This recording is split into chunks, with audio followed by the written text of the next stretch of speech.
Dear class 10th students, मैं Anjali Saraswat, science teacher, Kendriya Vidyalaya number 2, Agra cantt. Revision session में quick revision in science की series में सबसे पहले हम स्टार्ट करेंगे केंद्रीय विद्यालय संगठन आगरा रीजन के टर्म 1 के प्री बोर्ड के पेपर के साथ।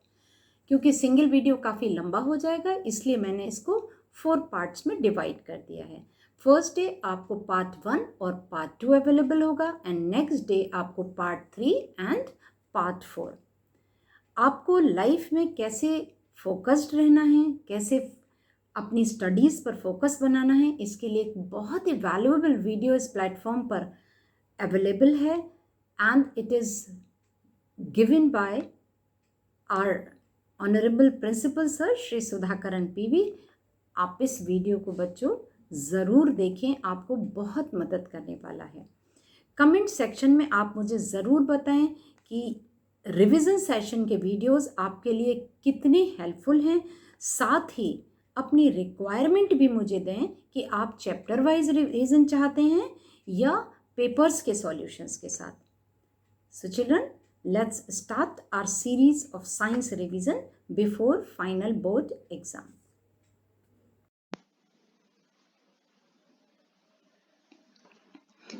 Dear students, साइंस रिवीजन में सबसे पहले मैंने केंद्रीय विद्यालय संगठन आगरा रीजन के प्री बोर्ड को पेपर को कंसीडर किया है। चलिए हम शुरू करते हैं सेक्शन ए से। यहाँ 24 क्वेश्चंस हैं और आपको 20 क्वेश्चंस ही अटेम्प्ट करने हैं। ये बहुत इंपॉर्टेंट है। First attempted 20 questions would be evaluated. पहले 20 क्वेश्चन जो भी होंगे उन्हीं को इवेलुएट किया जाएगा। So let's start with the question number 1। Which of the given processes involves chemical reactions. यहाँ आपको देखना है कि इन चार में से कौन केमिकल रिएक्शन को रिप्रेजेंट कर रहा है। So option number A, storing of oxygen gas under pressure in a gas cylinder. Children, it is a physical conversion of gas into liquid, so we cannot consider it. Number 2, keeping petrol in china dish in open, petrol evaporates, so it is a physical change. Liquefaction of air, again it is a physical change as air converts into liquid form. Now come to the heating copper wire in the presence of air at high temperature. इस reaction को हम देख लेते हैं। ये oxidation reaction है and आपका जो केमिकल इक्वेशन होगा वो होगा, अगर हम बैलेंस करते हुए लिखें तो copper in solid state and oxygen in gaseous state, that gives copper oxide in solid state.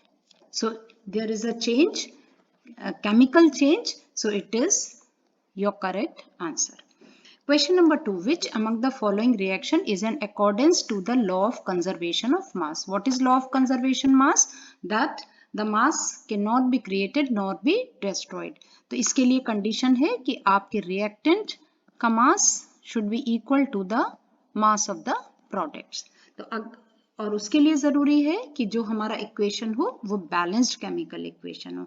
अगर हम चारों ऑप्शंस को देखें तो केवल हमें सी प्रोवाइड करता है correct balanced equation. So the correct option is, answer is C. Question number 3, the following reaction is an example of. यहाँ आपको अमोनिया के साथ ऑक्सीजन का रिएक्शन दिखाया। देखिए ऐसे क्वेश्चन में आपको एक खास ट्रिक अप्लाई करनी है। हमें सबसे पहले देखना है कि कौन कौन से हमें क्वेश्चन में क्या ऑप्शंस दिए हैं। पहला दिया है डिस्प्लेसमेंट रिएक्शन। अगर आप इसको देखें तो यहाँ पर ऑक्सीजन डिस्प्लेस कर रही है हाइड्रोजन को। किसकी हाइड्रोजन को? अमोनिया को। सो it is a displacement reaction. अब देखिए बिना बाकी के ऑप्शंस पढ़े आप अपने जो आंसर्स हैं उसमें देखें कि ए में 1 है और सी में 1 है, यानी कि बी और डी को हम पहले ही एलिमिनेट कर देंगे। ठीक है, तो बी और डी हमने हटा दिए। अब बात करते हैं हम कॉम्बिनेशन रिएक्शन। कॉम्बिनेशन रिएक्शन आपको मालूम है, 2 substances combine together and form a single substance. So this is not your correct option, right? अब हम बात करते हैं redox reaction की। Yes children, it is a redox reaction in which the nitrogen oxidizes and the oxygen molecule gains hydrogen. Water बनाने में तो दोनों ही हमारे ऑप्शन सही हैं। And neutralisation reaction, again it is a wrong option because it is a reaction between acid and base. तो हमें कौन कौन से रिएक्शन मिल गए? एक मिला डिस्प्लेसमेंट एंड हमारे पास हो गया रिडॉक्स रिएक्शन। तो आप देख लीजिए, हमने चूज किया था ए और किया था एक सी, लेकिन आंसर हमें चाहिए 1 and 3 एंड 1 and 3 आपका है सी में। So the correct answer is C. Question number 4, which of the following are exothermic reaction? Exothermic means जिसमें हीट लिबरेट होती है, हीट इवॉल्व होती है। So the question option is reaction of water with quicklime. Quicklime is chemically it is calcium oxide, और water के साथ जब react करता है तो बहुत ही विगरस रिएक्शन होता है। आपको पता है ये बात कि this shows vigorous reaction, right, and with the evolution of heat. So this is the correct option.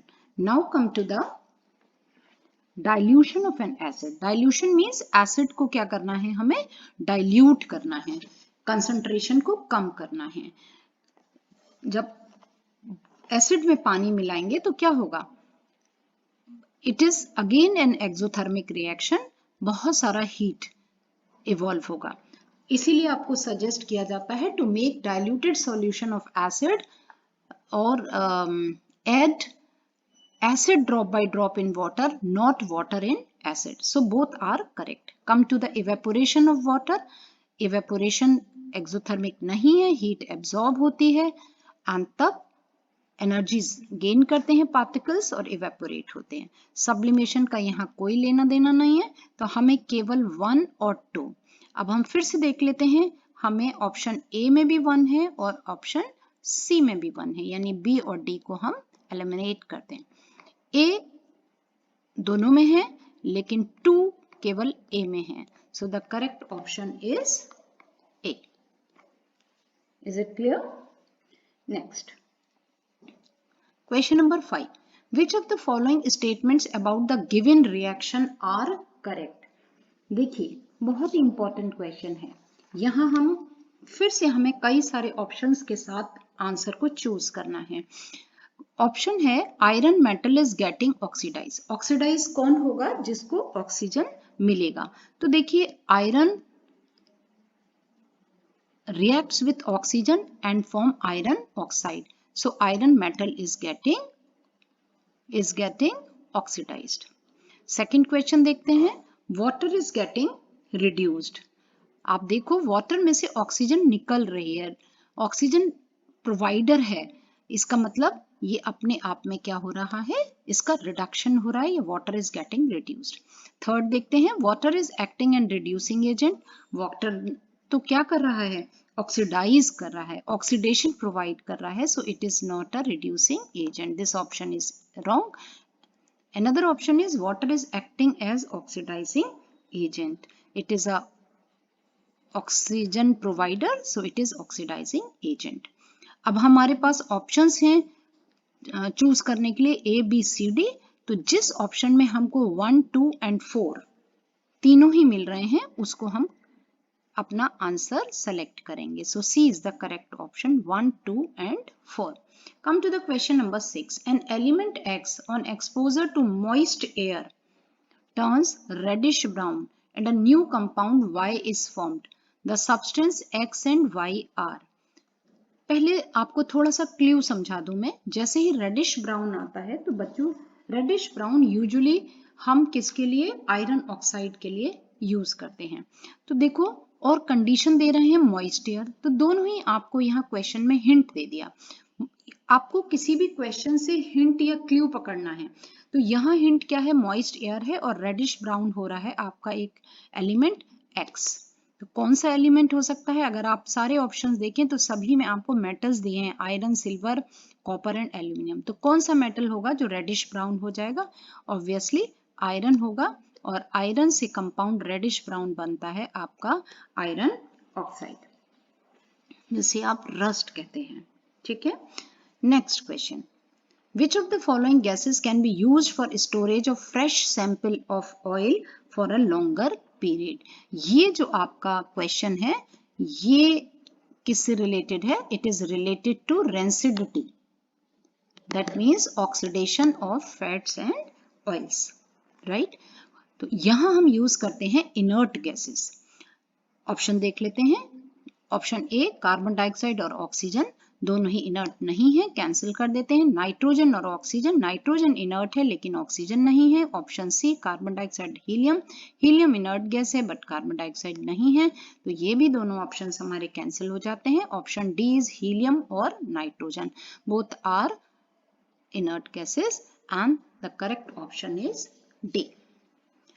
बहुत ही अच्छा question. Question number 8, the image shows 5 solutions labelled on a pH scale. ये आपको एक पीएच स्केल दिखाया है जिसमें value दी है 1 से लेकर 14 तक।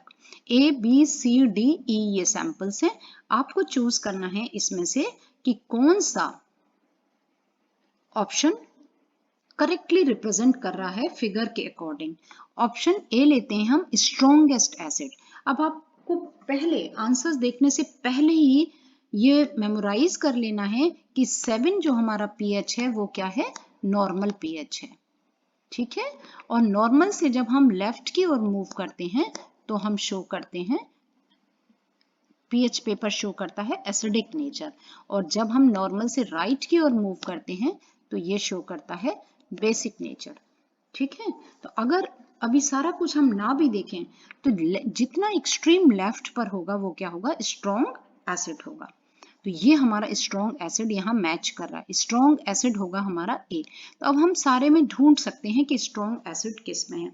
देखिए इसमें है नहीं तो पहले ही ये कट गया, इसमें है इसको हम ले सकते हैं अभी, लेकिन फाइनल नहीं पता। इसमें है नहीं, इसमें भी ए नहीं है, तो ये तो पहले ही कैंसिल हो गए और हमारा करेक्ट ऑप्शन हो गया बी। और स्ट्रॉन्गेस्ट बेस अगर हम इसे देखें तो मैंने आपको बताया राइट में जो होगा वो स्ट्रॉन्गेस्ट बेस होगा। तो क्वेश्चंस डिफिकल्ट नहीं है, बस आपको उन्हें तरीके से समझना है और एलिमिनेशन मेथड से करेक्ट आंसर पता करना है। क्वेश्चन नंबर 9 पर आते हैं। You have 4 test tubes P Q R and S containing sodium carbonate, sodium chloride, lime water and blue litmus solutions. Out of these, the material of which test tube or test tubes would be suitable for the correct test of acetic acid? देखिए बहुत अगर detail में हम ना भी जाएं तो आप ध्यान रखिए कि जो एसिटिक एसिड है वो सोडियम, उसका जो टेस्ट है वो सोडियम कार्बोनेट के साथ दिया जाता है और सोडियम कार्बोनेट के साथ रिएक्शन करके बनता है sodium acetate.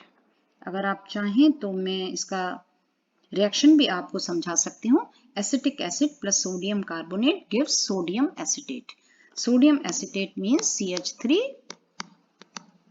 COONA, sodium acetate form होगा, कार्बन डाइऑक्साइड गैस रिलीज होगी और वाटर मॉलिक्यूल फॉर्म होगा, ठीक है। तो सोडियम कार्बोनेट एक हमारा हो गया और सोडियम कार्बोनेट रिप्रेजेंट कर रहा है पी को। तो चलिए हम देख लेते हैं पी, यानी कि ओनली पी नहीं है क्योंकि यहाँ पर 2 दिए हुए हैं तो इसे अभी हम छोड़ सकते हैं। आर बिल्कुल नहीं होगा और अब हमारे पास ये 3 ऑप्शन आ गए, सी को हमने एलिमिनेट कर दिया, ठीक है। अब दूसरा हम देखते हैं कि जब कार्बन डाइऑक्साइड मिल्की करती है लाइम वाटर को, लेकिन ये एसिटिक एसिड को टेस्ट करने के लिए रिएक्शन यूज नहीं किया जा रहा। हम बात कर रहे हैं ब्लू लिटमस सॉल्यूशन की, और ब्लू लिटमस किसका क्या करता है? Blue to red. एसिड के साथ आपको मालूम है blue litmus turns into red. So what is the correct option? That is आपका कौन सा सही हो गया? डी ऑप्शन, यानी पी भी सही है और एस भी सही है। ये दोनों आपके कैंसिल कर दीजिए, राइट। नेक्स्ट क्वेश्चन पर हम चलते हैं। मैं थोड़ा फास्ट चलूंगी क्योंकि पेपर काफी लंबा है, लेकिन एक वीडियो में मैं केवल ए सेक्शन ही कवर करूंगी। क्वेश्चन नंबर 10 लेते हैं, बहुत ही इंटरेस्टिंग, देखकर बड़ा आप घबरा ना जाएं, बहुत ही अच्छे से इसका आंसर निकलने वाला है। 10 ml of sodium hydroxide and 10 ml of HCl solutions are contained in two separate beakers। देखिए, एक में सोडियम हाइड्रोक्साइड है, एक में HCl है, labeled 1 and 2 respectively। On adding zinc granules to both as shown in figure, it is observed that at room temperature, दोनों में ही क्या ऐड किया गया, जिंक ग्रैन्यूल्स जो क्या। अब हमें देखना है कि क्या इनके साथ होगा, राइट। देखिए, सोडियम हाइड्रोक्साइड जिंक के साथ, bases also react with certain metals like zinc and aluminium to produce hydrogen gas. ये यहाँ आपको याद रखना है। यूजुअली हम कहाँ मिस्टेक करते हैं कि बेसिस का रिएक्शन मेटल के साथ नहीं हो रहा है, हम ऐसा शो करके और उसको कैंसिल कर देते हैं, ठीक है। और HCl के साथ आपको मालूम है कि HCl के साथ जिंक का रिएक्शन होगा सीधे सीधे और हाइड्रोजन गैस रिलीज होगी, ठीक है। तो यहाँ आप ऐसे समझ लीजिए कि जिंक क्या है, एक ट्रांजिशन मेटल है which shows moderate reactivity. Zinc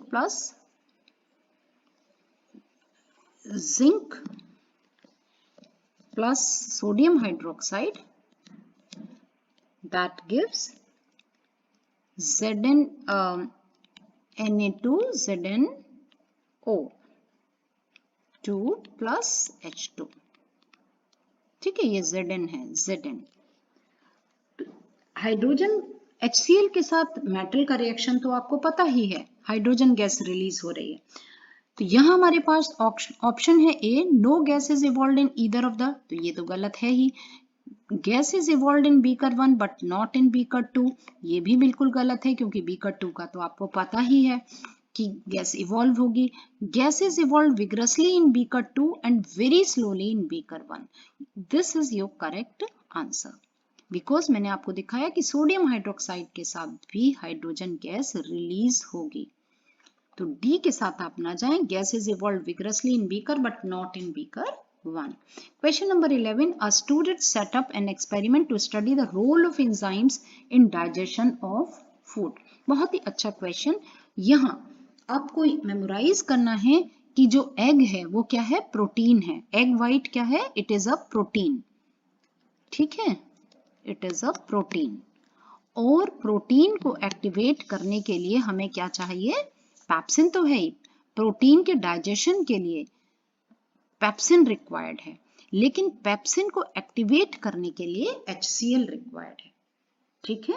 HCl creates the pH required for pepsin activity, लेकिन एक टेस्ट ट्यूब में अगर हम देखें तो यहाँ HCl मिसिंग है। Is it clear? तो let's see the options. A, test tube A as pepsin will break down into simple molecules, नहीं होगा क्योंकि HCl एक्टिवेट करने के लिए नहीं है। B, test tube B as HCl will break down proteins into simple molecules, test tube B as HCl। देखो, केवल HCl से काम नहीं चलेगा, हम लेते हैं option C, test tube A as pepsin will break down protein into simple, यहाँ भी HCl नहीं है, केवल HCl से भी काम नहीं चलेगा और केवल पेप्सिन से भी काम नहीं चलेगा। तो हमारा ऑप्शन क्या सही होगा, test tube B as HCl will activate pepsin for breakdown of protein into simple molecules। ये आपकी राइट चॉइस होगी। फिर से समझ लीजिए कि HCl is necessary to activate pepsin for the digestion of protein के डाइजेशन के लिए। क्वेश्चन नंबर 12, बहुत ही अच्छी activity based question. In the given activity the lime water of which test tube will get milky faster. ये carbon dioxide का confirmatory test है। When carbon dioxide is passed in lime water then it turns milky, ठीक है। और ये भी आपको मालूम है कि exhaled air has more carbon dioxide. तो देखिए, इसमें पिचकारी से एयर आ रही है, ये एक्सेल्ड नहीं है, और ये एक पर्सन के माउथ से एयर आ रही है, एक्सेल्ड एयर है that contains more carbon dioxide. तो कंफर्मेटरी टेस्ट हमें किस में मिलेगा, कंफर्मेटरी टेस्ट हमें मिलेगा, बताइए, टेस्ट ट्यूब A या टेस्ट ट्यूब B। तो हमारा करेक्ट ऑप्शन होगा test tube B. Both test tube will take same time, can't say, इनसे कोई कंसर्न नहीं है। ठीक है, आपको क्वेश्चन जो कॉन्सेप्ट है वो पता होना चाहिए। क्वेश्चन नंबर 13 पर हम आ जाते हैं। 13 बहुत ही अच्छा क्वेश्चन है, थोड़ा ट्रिकी है लेकिन बहुत ही इंटरेस्टिंग है। The table shows the characteristics of blood in one blood vessel of the body, which blood vessel contain blood with these characters है। आपको वो ब्लड वेसल बतानी है जो ये सारी कंडीशंस फुलफिल करती हो, जिसका ऑक्सीजन कंसंट्रेशन हाई हो, जिसका कार्बन डाइऑक्साइड कंसंट्रेशन लो हो और जिसका प्रेशर भी हाई हो। देखिए कैसे हम एक एक को एलिमिनेट करेंगे। वेना केवा क्या है? Vena cava carries blood to the heart from organs of the body. तो ये क्या होगा? ऑक्सीजन कंसंट्रेशन तो इसकी कम होगी, ये कट जाएगा। पल्मोनरी वेन आपको मालूम है, पल्मोनरी वेन मीन्स लंग से लाती है, ऑक्सीजनेटेड ब्लड को लाती है। ठीक है, तो ऑक्सीजनेटेड ब्लड को लाती है लेकिन प्रेशर उसका, कार्बन डाइऑक्साइड उसमें कम है लेकिन उसका प्रेशर हाई नहीं है जितना एओर्टा में है। ठीक है, aorta is basically that is the large artery with highest pressure, passes oxygenated blood from left ventricle to the body organs। ठीक है, एंड पल्मोनरी आर्टरी तो आपकी एक्सेप्शन है जो डीऑक्सीजनेटेड ब्लड कैरी करती है। So the correct option is C, aorta. Choose the correct pathway of urine in body. देखिए बहुत जल्दी हम एक फिगर को समझ लेते हैं। आपको मालूम है कि ये किडनीज हैं एंड बहुत ही रफ डायग्राम में बना रही हूँ। ये आपके आ गए यूरेटर और यूरेटर की ओपनिंग हो गई यूरिनरी ब्लैडर में और यहाँ आपका हो गया यूरेथ्रा। तो ये किडनी हो गई, ये यूरेटर हो गया, ये यूरेटर हो गया और ये यूरेथ्रा, यूरिनरी ब्लैडर हो गया, यूरिनरी ब्लैडर और ये हो गया यूरेथ्रा। तो ये आपका करेक्ट सीक्वेंस होगा। अब देखिए इनमें चारों में ही किडनी से स्टार्ट हो रहा है तो अभी इस स्टेप पर हम इसे चूज नहीं कर सकते। इसके बाद लेते हैं हम यूरेटर। किस में यूरेटर आ रहा है? केवल ए और बी में आ रहा है, यानी सीधा सीधा हम सी और डी को एलिमिनेट कर दें। थर्ड स्टेप लेते हैं यूरिनरी ब्लैडर। ठीक है, और यूरिनरी ब्लैडर आया बी में, तो करेक्ट ऑप्शन होगा हमारा बी। ये यूरेथ्रा तो लास्ट है। ठीक है, तो आप थोड़ा ट्रिक के साथ, एलिमिनेशन मेथड के साथ क्वेश्चंस को सॉल्व करने की प्रैक्टिस करेंगे। Right, question number 15, in which of the following groups of organism food material is broken down outside the body and absorbed। बहुत ही अच्छा क्वेश्चन है कि ये कौन सा ग्रुप है ऑर्गेनिजम्स का जो पहले फूड मटेरियल को बॉडी के आउटसाइड डिकम्पोज करता है और उसके बाद एब्जॉर्ब करता है। तो ये कैटेगरी हमारी किसकी है? फंजाई की कैटेगरी है एंड इसका करेक्ट ऑप्शन है east, mushroom and bread mould. अगर हम ए ऑप्शन में देखें तो यहाँ मशरूम तो है लेकिन ग्रीन प्लांट्स नहीं है। Amoeba is also not fit in this category. Paramecium भी नहीं, अमीबा भी नहीं, कस्कुटा, ये सब हमारे गलत। अगला लेते हैं हम question 16, which of the following statement और statements are true about respiration। बहुत अच्छे से इस क्वेश्चन को समझिए, यहां आपको कोई कंफ्यूजन नहीं होना चाहिए। ठीक है, एक एक को हम ले लेते हैं। ड्यूरिंग इनहेलेशन, इसको हम पहले पढ़ते हैं। ड्यूरिंग इनहेलेशन, इनहेलेशन मीन्स सांस अंदर लेना। Ribs move inward and diaphragm is raised. यहां ये हमारा वर्ड गलत हो गया। जब इनहेल करते हैं तो जो रिब्स हैं वो इनवर्ड नहीं आउटवर्ड जाती हैं। कहां जाती हैं? आउटवर्ड। इसको आउटवर्ड जाती हैं। ठीक है, तो ये ऑप्शन हमारा गलत हो गया। अगला हम ले लेते हैं, in alveoli exchange of gases takes place, oxygen from alveoli air diffuses into blood. ठीक है, हमारा ये स्टेटमेंट कि एल्वियोलाई में एक्सचेंज ऑफ गैसेस होता है, एल्वियोलाई से ऑक्सीजन डिफ्यूज होती है और बाहर oxygen from alveoli air diffuses into blood and carbon dioxide from blood into, ये डिफ्यूजन प्रोसेस है एल्वियोलाई का। अंदर आएगी ऑक्सीजन, अंदर आएगा कार्बन डाइऑक्साइड और यहां से जाएगा आपका ऑक्सीजन। ठीक है, तो ये स्टेटमेंट हमारा करेक्ट है। अगला देख लेते हैं, haemoglobin has greater affinity for carbon dioxide in oxygen. ये बिल्कुल गलत है। ऑक्सीजन की एफिनिटी ज्यादा होती है, कार्बन डाइऑक्साइड की नहीं, तो ये ऑप्शन गलत हो गया। फोर्थ हम ले लेते हैं, alveoli increase surface area for exchange of gases. ये तो आपकी कंडीशन है एक अच्छे हेल्दी रेस्पिरेटरी सिस्टम के लिए। तो हमारे पास दो ऑप्शन सही हैं, ऑप 2 एंड 4। अब हम यहां देख लेते हैं कि 2 किस में आ रहा है। 2 हमारा यहां भी आ रहा है और 2 यहां भी, तो हम A को एलिमिनेट कर दें, C को एलिमिनेट कर दें, 2 के साथ आ रहा है 4। सो this is the correct answer, B भी हमारा डिलीट हो गया। अगला क्वेश्चन लेते हैं हम, question number 17। An object is placed 20 centimeter in front of a plane mirror. The mirror is moved 2 centimeter towards the object. The distance between the positions of the original and final images seen in the mirror is. जरा situation को पहले समझ लीजिए कि एक object है जो plane mirror के आगे 20 सेंटीमीटर पर प्लेस्ड है। मिरर को हमने 2 सेंटीमीटर ऑब्जेक्ट की ओर शिफ्ट कर दिया। जब ऑब्जेक्ट की ओर शिफ्ट किया, इसका मतलब ऑब्जेक्ट और मिरर के बीच में डिस्टेंस रह गया 18 centimetre. The distance between the, आपको ओरिजिनल और फाइनल इमेज के बीच में डिस्टेंस फाइंड आउट करना है। So initially the object is placed 20 centimeter in front of mirror, so the image will form 20 centimeter behind the mirror. आपको पता है ये बात, प्लेन मिरर की कंडीशन है। If mirror is moved 2 centimeter towards the object, distance between object and mirror will be 20 centimeter minus 2 means 18 centimeter. कितना हो गया? 18, यानी कि 2 सेंटीमीटर शिफ्ट हो गया mirror, right. Distance between mirror and image is 18 centimetre, जो कितना हो गया? 2 centimetre less than the initial case.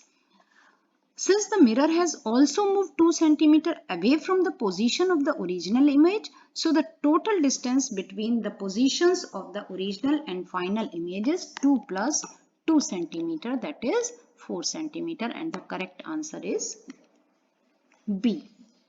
Question number 18. A spherical mirror and a thin spherical lens have each a focal length of minus 15 centimeter. Focal length है ये F. The mirror and the lens are likely to be. इसको जरा अच्छे से आप समझेंगे। पहले हम बात कर रहे हैं, एक थिन स्फेरिकल लेंस है, एक स्फेरिकल मिरर है, और मिरर की अगर मैं बात करूं तो माइनस में फोकल लेंथ किसकी होगी, ये समझिए पहले।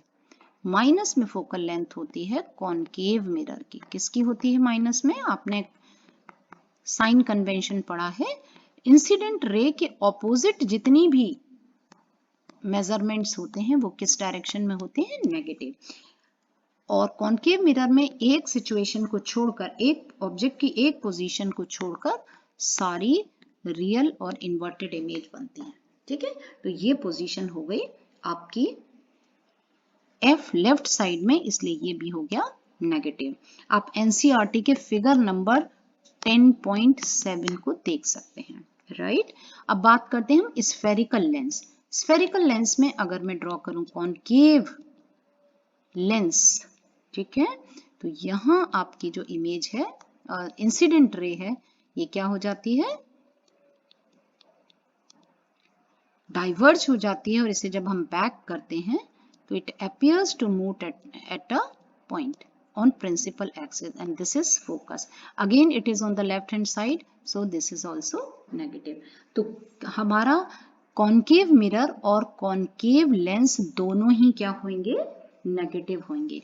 इस फिगर को भी आप देख सकते हैं एनसीईआरटी के पेज नंबर 176 और फिगर नंबर 10.12 पर।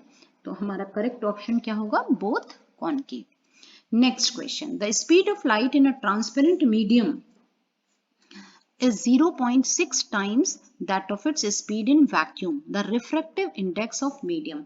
बिना देखे हुए आपको फॉर्मूला मालूम होना चाहिए कि refractive index is equal to the speed of light in vacuum as well as the speed of light in medium. मैंने बस शॉर्ट में लिख दिया है, वैक्यूम के लिए V और M लिख दिया है मैंने। अगर हम रिफ्रैक्टिव इंडेक्स देखें तो वैक्यूम में कितना है? It is speed of light in it is 0.6 times in vacuum. The refractive index आपको निकालना है तो it is 0.6 and the answer comes 1.66 और आपका ऑप्शन सही होगा ए। तो पहले आप कैलकुलेट करिए, बाकी ऑप्शंस को बाद में देखिए, आपका जो करेक्ट आंसर आता है उसको चूज कर लीजिए। अलग अलग क्वेश्चन के साथ आपको अलग अलग टेक्निक फॉलो करना पड़ेगा। क्वेश्चन नंबर 20 पर आते हैं। इन torches, searchlight and headlights of vehicles the bulb is placed. यहाँ पर बल्ब कहाँ प्लेस होता है? हमेशा ध्यान रखिए कि टॉर्चेस, सर्चलाइट और हेडलाइट्स ऑफ व्हीकल्स में कॉनकेव मिरर यूज होता है। Always remember, concave mirror use होता है, ठीक है। And what is the purpose? Concave mirrors are used to get powerful parallel beams of light, right. और यहां हमें करेक्ट ऑप्शन मिलने वाला है कि बल्ब को कहां प्लेस किया जाता है? Very near to the focus of reflector for better images, right. Next question number 21। If the central portion of, ऐसे क्वेश्चन बहुत आते हैं बच्चों, कभी हाफ पार्ट कवर कर देते हैं, कभी ऊपर का कभी नीचे का। If the central portion of a convex lens is wrapped in black paper as shown in figure, ये एक फिगर दिखाया है जिसमें कॉन्वेक्स लेंस को बीच में से ब्लैक पेपर से कवर कर दिया है।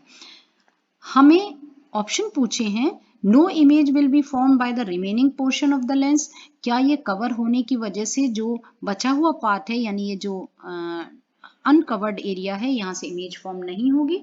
Option B, the full image will be form but it will be less bright, पूरी इमेज फॉर्म होगी लेकिन ब्राइटनेस कम होगी। Option C, the central portion of the image will be missing, image का बीच का हिस्सा नहीं होगा। Option D, there will be two images each produced by one of the exposed portion of the lens. क्या ऐसा होगा कि जो ओपन एरियाज हैं वहां से दो इमेजेस बनेंगे? So no children, the correct answer is the full image will be form but it will be less bright because convex lens converges light rays when the parallel rays incident on the surface of the lens. If the central portion of a convex lens is wrapped in black paper as shown in the figure, the full image will be formed but it will be less bright. Okay, come to the question number 22. Which of the following graph shows correct variation between the power of the converging lens and its focal length? आपको पता है कि relationship क्या है, power और focal length, ये दोनों ही inversely proportional हैं। और फोकल लेंथ लेते हैं हम मीटर में और ये डायप्टर में कैलकुलेट होती है, ये आपको पता है। So the relationship is P is equal to 1/f, यानी कि ये दोनों ही क्या है? इनवर्सली प्रोपोर्शनल है, एक बढ़ेगा तो एक घटेगा, ठीक है। अब हमें ऐसा ही ग्राफ इसमें से चूज करना है। ये स्ट्रेट लाइन ग्राफ है, इससे कोई कंसर्न नहीं है। देखिए, जो आपका ग्राफ नंबर बी है ये करेक्ट आपके इस रिलेशनशिप को शो कर रहा है। पावर ज्यादा है तो फोकल लेंथ कम है और फोकल लेंथ कम है तो पावर ज्यादा है। So B is the correct option. Come to the question number 23।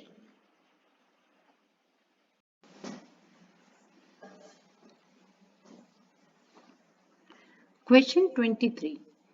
The projection lens of a projector has focal length 5 cm. It is desired to get an image with a magnification 30.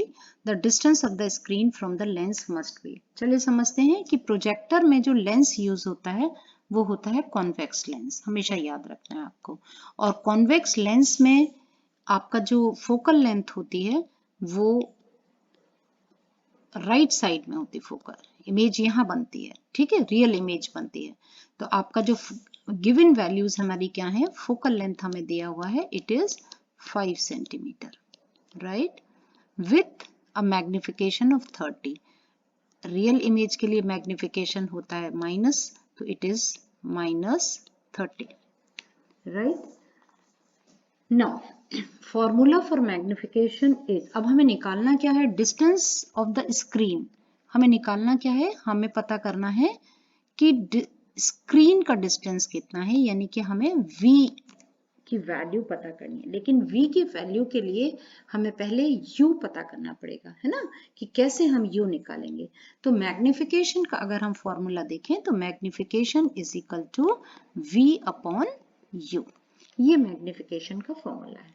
इसमें हम place कर देते हैं, that is magnification की value हमने लिख दी -30 and v हमें कैलकुलेट करना है एंड u हो गया आपका ये, ठीक है। तो अकॉर्डिंग टू दिस v आपकी वैल्यू हो जाएगी आपकी -30 u, ये v की वैल्यू हो गई, राइट। अब आप लगा दीजिए lens formula. And what is lens formula, आपको पता है, ये हमारी इक्वेशन 1 हो गई, ठीक है। लेंस फॉर्मूला अगर हम लिखते हैं तो it is 1 upon f is equal to 1 upon v minus 1 upon u। Values put up कर दीजिए, नीचे देख लेते हैं हम यहाँ पर 1 अपॉन 5 हमारा फोकल लेंथ है पॉजिटिव में, 1 अपॉन v की जगह हम प्लेस करेंगे अपनी इक्वेशन 1 से value -30u, right, and -1 upon u, ये 1 है, -1 अपॉन u। इसको और कैलकुलेट कर लेते हैं, 1 upon 5 is equal to, LCM ले लेते हैं, आता है 1 प्लस 30 अपॉन -30u, ठीक है। क्रॉस कर दीजिए, मैं यहां पर ले रही हूं इसको,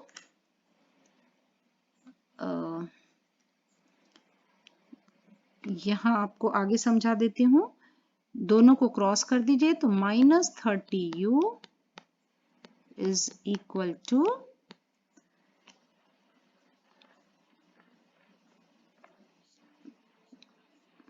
-30u is equal to 31, 30 plus 1 हो गया 31 इंटू 5। एक मिनट, इसको थोड़ा सा ठीक कर देते हैं, 31 इंटू 5, ठीक है। u की वैल्यू निकाल लीजिए यहाँ से, u की वैल्यू हो गई आपकी 31 और 5 हो गया 155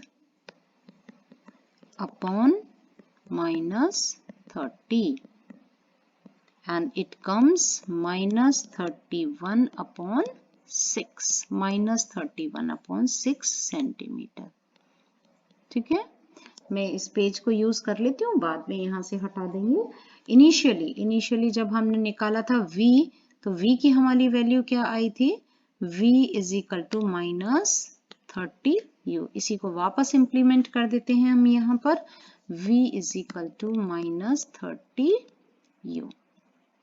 अब इस u में हम ये वैल्यू इंप्लीमेंट करेंगे, तो v is equal to -30 into -31 upon 6, right.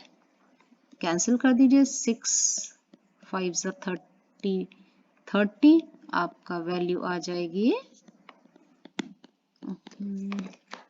अभी देखते हैं बच्चों, आपका वैल्यू आ जाती है, माइनस और माइनस साइन भी कैंसिल हो जाएगा, तो आपकी वैल्यू आ जाती है 155 सेंटीमीटर। और 155 को अगर मीटर में कन्वर्ट कर दें तो ये आती है 1.55 मीटर। अब हम आंसर देखते हैं, थोड़ा लंबा जरूर था लेकिन हम आंसर देखते हैं, तो हमें आंसर मिलता है सी 1.55 मीटर। तो ये ऑप्शन हमारा सही होगा। इस पार्ट को मैं थोड़ा सा हटा दूंगी क्योंकि मुझे अगले क्वेश्चन के लिए स्पेस चाहिए, राइट। ओके, क्वेश्चन नंबर 24, ये स्प्लिटिंग ऑफ लाइट पर है। The image shows the dispersion of white light, image shows dispersion of white light in the prism. ये प्रिज्म आपको दिखाया है और आपको पता है कि यहाँ white light is made up of 7 colors and it is represented by a formula that is called Vibgyor. नीचे से उसको हम शुरू करते हैं Vibgyor, VIBGYOR. ठीक है, तो फर्स्ट हमारा आता है V, ये I है, और लास्ट में आता है R. Right? What will be the colors of X, Y and Z? तो यहाँ क्या आएगा? Violet. तो X को आप चारों ऑप्शंस में देखिए, वॉयलेट कहाँ है? वॉयलेट इसमें भी है और वॉयलेट किसी में X को रिप्रेजेंट कर ही नहीं रहा है. यहाँ रेड है, ग्रीन है, रेड है, तो ऑब्वियसली हमको अपना ऑप्शन पहली ही बार में मिल गया, वो है B. फिर भी अगर हम देख लें तो ऊपर हम Z को देखें तो Z किसको रिप्रेजेंट कर रहा है? R को, और बीच में ग्रीन Y को रिप्रेजेंट कर रहा है. So the correct option is B. Okay बच्चों, आपको क्वेश्चन पेपर का लिंक डिस्क्रिप्शन बॉक्स में मिल जाएगा और सेक्शन B को पार्ट 2 की तरीके से हम कंसीडर करेंगे. तब तक के लिए बाय बाय, फिर मिलते हैं सेक्शन B के साथ.